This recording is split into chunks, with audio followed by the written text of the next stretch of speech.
So, in a recent interview, Keir Starmer reiterated his pledge to supply clean energy to the UK by 2030. But what does this actually look like, and how is he planning on going about it? So people keep saying to me, are you... And if it costs 28 billion, you'll still spend 28 billion. Are you moving back on your goal? No, we're not. Clean power by 2030. It's a bold move towards ramping up renewable energy sources, expanding both offshore and onshore wind power, tripling our solar power capabilities, and pushing forward with new nuclear power projects. Yes, the budget of £28 billion could fluctuate, but the commitment to a clean power future by 2030 is, for the moment at least, rock solid.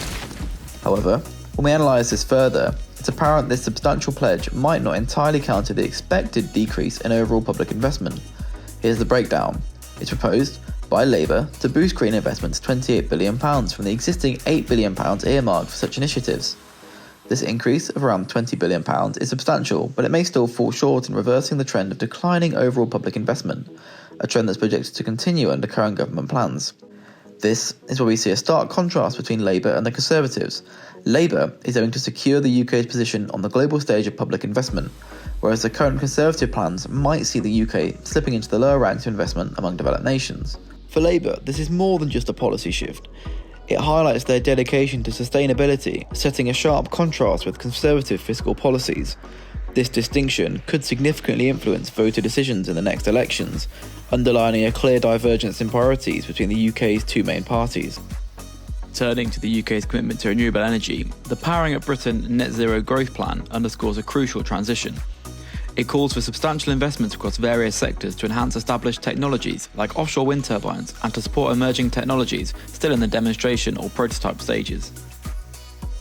Reflecting on the history of green energy investments in the UK, there's been a significant outlay in low-carbon energy, totalling around £198 billion since 2010.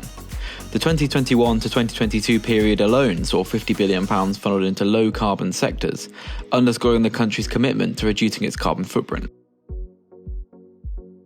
So, just how are renewable energy investments affecting the UK?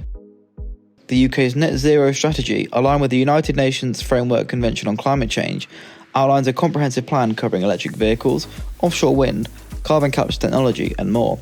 This strategy is part of a broader commitment, including the heat and building strategy and other significant policies, aiming to catalyse billions in green technology investments and create thousands of jobs. The goal is to maintain the UK's competitive edge in the global green industrial revolution.